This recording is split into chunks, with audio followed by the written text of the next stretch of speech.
Вчера епископ приятел също каза, че ще оставим за днеска въпросите върху неговите, върху това, което той получаваше. Така че който има някакъв въпрос, който не е разбрал добре или иска разяснение или в някаква друга връзка, без да питаме моето кученце дали ще отиде в небето, това беше основното.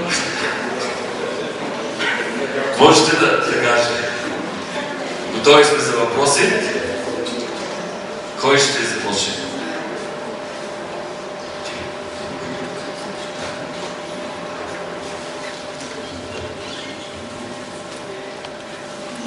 Говорихме за структура на църквата. Всъщност мен ме интересува структурата. Изобщо каква структура трябва да има една църква, за да бъде ефективна. Говоря като пастор, дякони, служение, изобщо.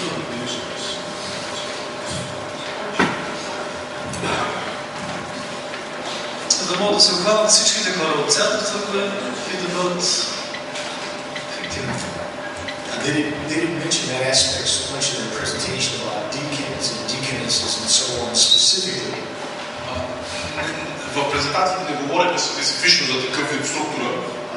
But if your church is organized with these biblical kinds of terms, then the idea would be that the structure of the church be clear and apparent to everyone that's there. Но библейската идея, че идеята на Библията, че ако църквата е построена с такъв ред, този ред би трябвало да бъде видим за всеки, който е в църквата. Let me give you an example of that. Нека да дам пример. When I go to Greece, като отида в Гърция, the word deacon there is someone who really does practical work in the church, physical things. Дякон е някой, който върши физически неща, практически неща в църквата. Or he or she does what they call diaconia. They serve the sick, work in the hospitals. Или той, или тя, дякон или диакониса са хората, които извършват делото на диакония, така го наричат, например, хората посещават болни в болница и така нататък. And so in that case, it needs to be apparent to your church that you have a structure that says, okay, people who do this job, that's their names, that's their responsibility, they have a job description. И затова църковната структура трябва да бъде абсолютно ясна, че ето ние имаме тези хора, това е тяхното наименование и това е което те правят. But in many other areas, a deacon is a junior pastor. They preach, they teach, they evangelize. В други пък области, в които работя, дякона е младши пастор. Те проповядват, получават. In one nation I work with, the deacons are church planters.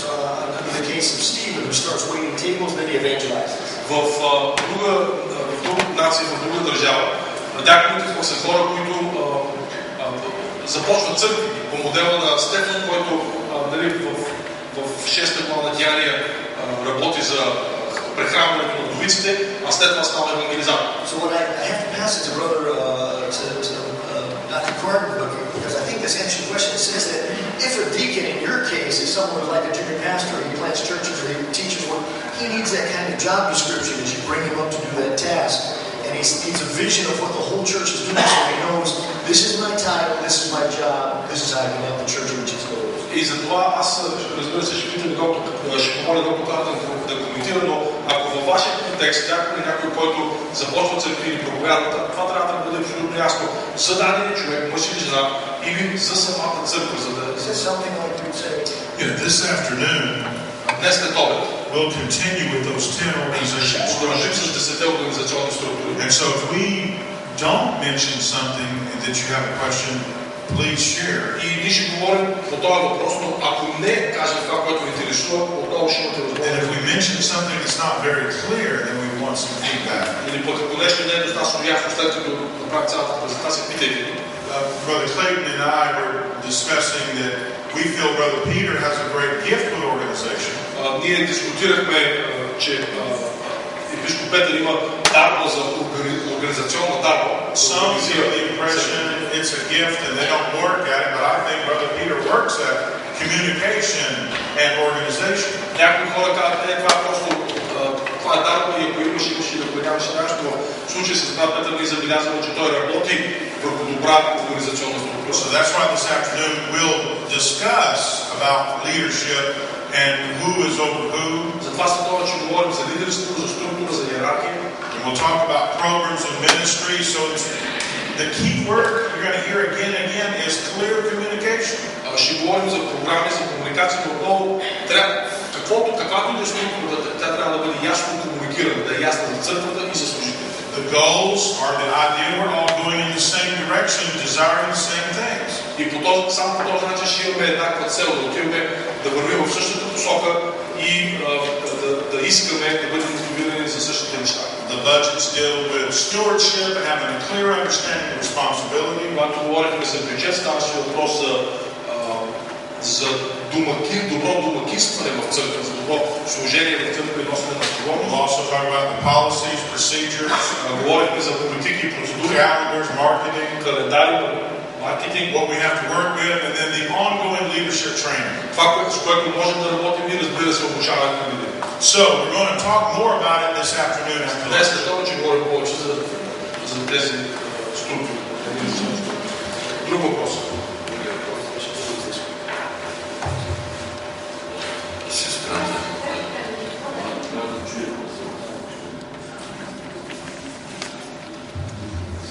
Темата за настойниците, както ни казва и словото, съществува ли в църквата практика за настойници, към които да се обръщат нуждаещите се, за помощ, за насърчение, или се ползва друг термин някакъв? Към темата за настойниците, което ни казва словото.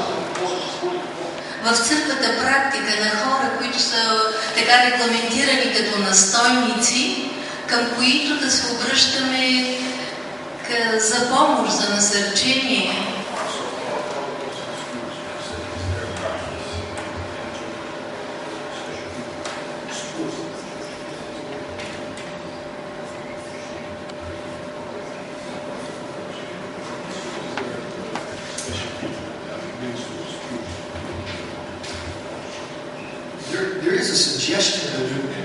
There's a suggestion in the New Testament that some people may have a special gift of giving.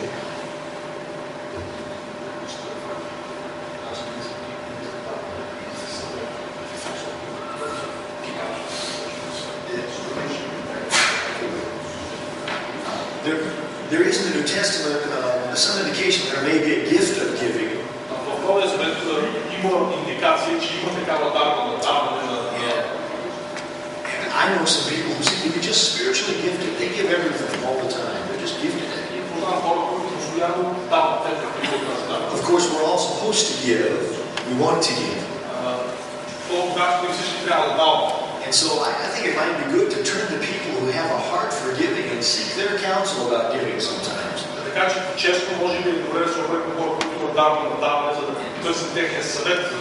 Your pastor is a good place to turn to counsel about this.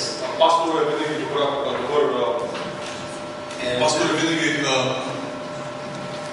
добър човек в църквата, добър пример, към който може да се обърнем. We even have some great literature that someone could be translated to Bulgarian about giving and how to do it systematically. Имаме готова тема по литературата, готова литература по темата, която може да се преведе на български, за да се използва.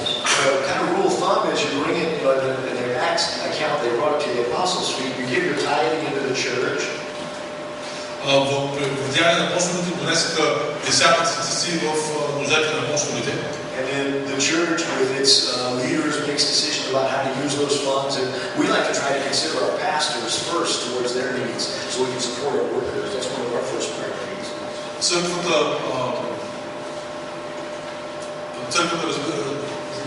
Водачите в църквата разпределят това, което идва в църквата като десятъци. И то казва в нашата практика, обикновено пасторът е първият човек, за който се грижи. Когато говорим за практическо имплементиране на такъв вид служение, също към старейшината може да се обърне. Might be good sometime to do a whole seminar like this, a few days on stewardship. Може да има цял семинар, който да обучава църквата. In our church, we even have a department, a whole work, a ministry for stewardship. And the lady that runs that, she was more than willing to come and teach this class this time on stewardship. She'd come and teach about stewardship. Имаме цял департамент към църковната организация, който се занимава точно с този служение. И жената, която отговаря с него, 100% ще е сигурна, ще е радостна да дойде да преподава такъв семинар. And I teach it when I travel because I think that a lot of our people aren't blessed because they don't understand. Аз проповядвам на тази тема, защото си мисля, че много нашите вярващи хора не са благословени, защото не знаят как да дават, не знаят как да го практикуват. So I try to encourage all pastors and leaders, teach them about tithing and giving and stewardship, because God will bless your whole church and He'll bless the people who are doing it. Затова и насърчавам църквите и пасторите да проповядват за този вид служение, защото това благославя църква. I didn't read one of the passages in my notes today. The scripture says when we give, it's like putting it into a pot and shaking it down and pressing it together, and it multiplies as we give and strengthens. Аз не прочетох този текст от бележките ми днес, защото така, когато даваме такава мярка, тя е претъпкана, тя е изобилна. Again, that's time and gifts and offerings. Говорим не само за финансово дарение, но и за време, за дарби, които maybe we could have a special seminar on stewardship. Може би добър семинар по темата ще помогне за по-добро развитие.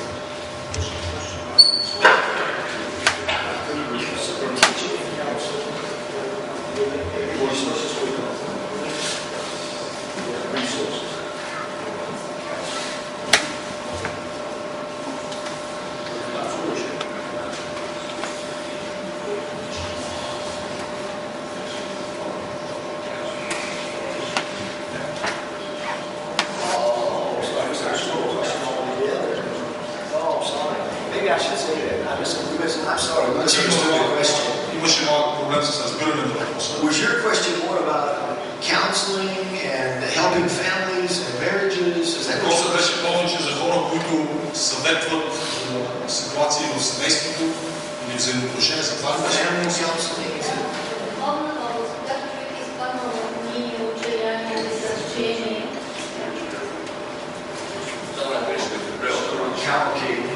Good. Yeah, we haven't covered that in our presentation.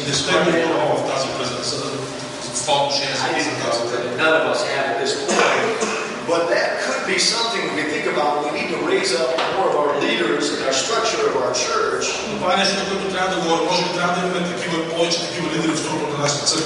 Which would support and counsel and raise up fallen members and strengthen those who are weak. And so that would go to that in leadership. Хора, които да подпомагат в такъв вид ситуация. И мисля, че това е важна част.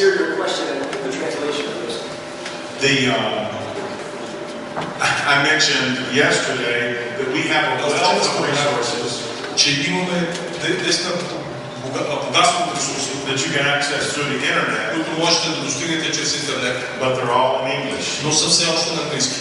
And so if you have gifted people that can speak both English and Bulgarian, затова ако имате хора, които могат да преведат познанието български английски, again you would go to tomlinsoncenter.com. tomlinsoncenter.com ще го пуснем след това на презентацията. Click on the ministry helps. Там е меню, на което се казва помощ в служение. And then just search counseling. И търсете темата съветване. And you'll find many resources. Имаме доста ресурси в тази. We also offer courses again in English. Предлагаме и такива курсове за обучение на английски, that you can take individually or on the internet, които могат да бъдат взети в интернет. That will just give you better counseling skills. Които биха ми дали по-добри And possibly in the future we could come back and spend several days like we're doing on any subject like this you're interested in. Умения в тази област, може би в бъдещето ние можем да дойдем и да направим семинар на тази тема. This is an area, this family counseling and helping those who are spiritually broken, that's really a big need throughout Europe right now, all of Europe. Тази тема е нещо, което наистина е важна тема в цяла Европа в момента. A lot of times it's difficult to find it linguistically appropriate and culturally appropriate. И в някакъв случай е трудно да се говори в определена култура, тъй като нещата се разбират по друг начин. Brother Donnie's wife is a certified counselor, a Christian counselor, and she does teaching and seminars in this field as well. Съпругата на брат Дони е сертифициран консултант в тази област и тя практикува, прави семинари в тази област. Might be interesting for the future as well. Което може да ви помогне за бъдещето. Други въпроси? Другия въпрос, който има, нека да кажем, тия още 10 минути. Колко пасторите е някой нещо да е разбрал, да иска да по яснота. Бързайте да репетите. Кажи ми се.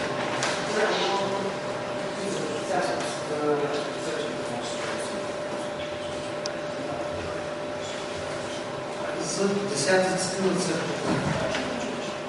В нашия град, в нашия квартал има много ниско образовани хора с малко образование.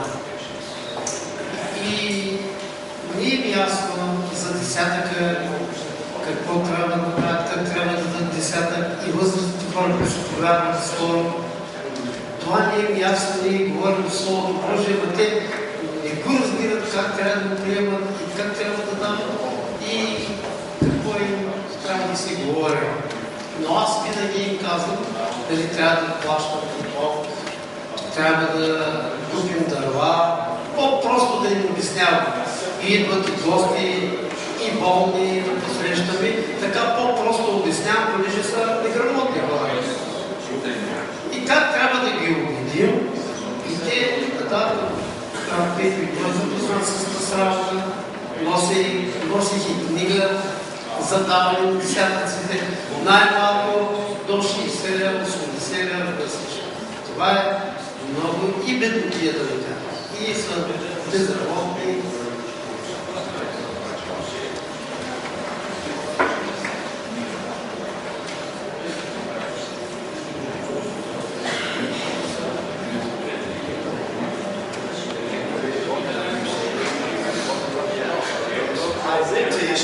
Аз съм бил в твоята църква. Имахме прекрасно време. That's a wonderful question. И това е добър въпрос. Not as commonly we hear this question in Europe as you would say in other developmental nations. В Европа често не го чуваме този въпрос. Това е въпрос по-скоро тук за нас на въпрос. But throughout Europe we have areas of illiteracy where people don't read, and it's hard to say just read your Bible. Разбира се, и в цяла Европа има области, в които има хора, които не могат да четат и е трудно просто да кажем, че ти си Библията по този въпрос. I think you're doing a good job making it simple. И аз мисля, че е добре нещата да се опростят, да се симплифицират, когато се обясняват. I will refer to two sections of one of Dr. Carden's presentations. Имаше две части в презентацията на доктор Кардън. Does anyone remember what the foundation was? Помните ли в предаването структура, коя беше фундацията, коя беше основата? I don't know if I remember it. Не знам дали разбирам. What is it, the foundation? Testament. Беше свидетелство. Testimony. Нашата история, свидетелство. Tell your story about time. Така че ти можеш да разкажеш твоето свидетелство.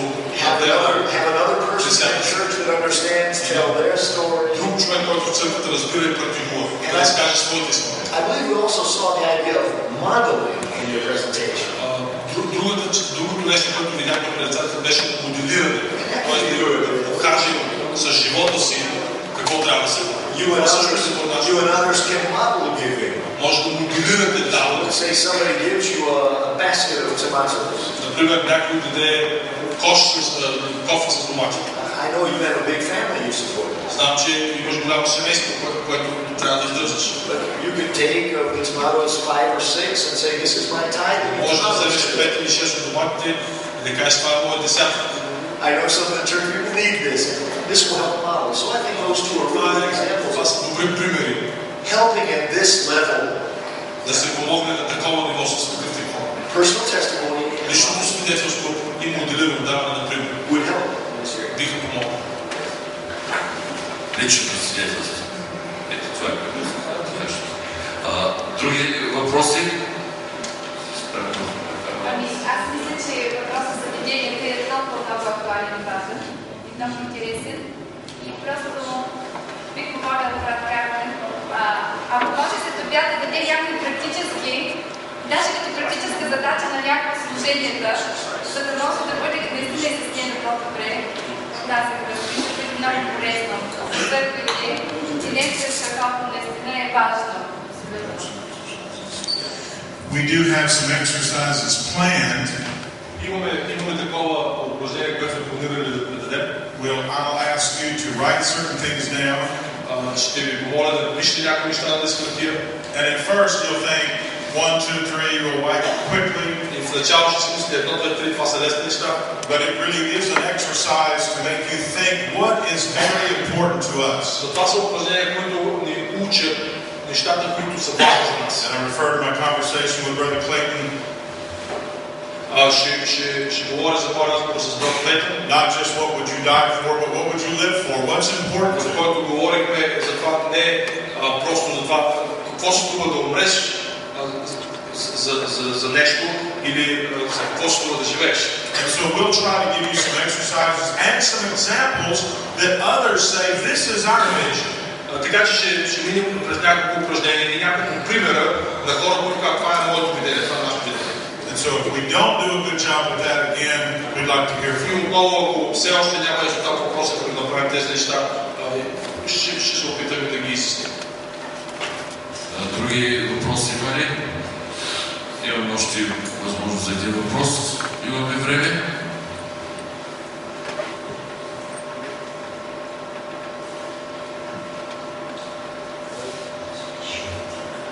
Чакаме някой. Бързо. Обяда няма да избяга, бъдете спокойни. Чакаме. Ще сме казали страна за духовната храна е по-важна. Има ли? Кой?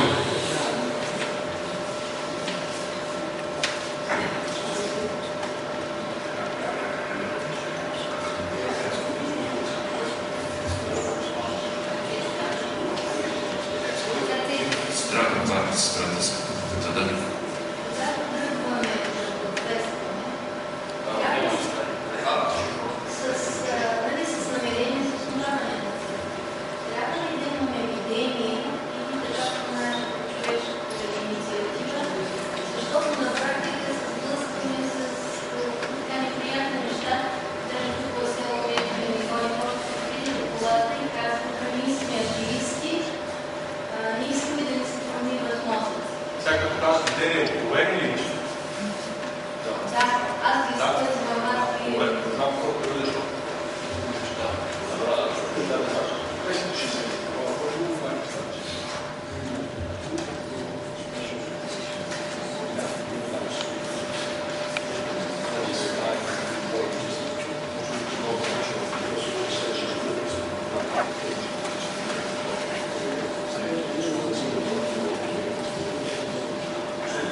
Има ли други въпроси?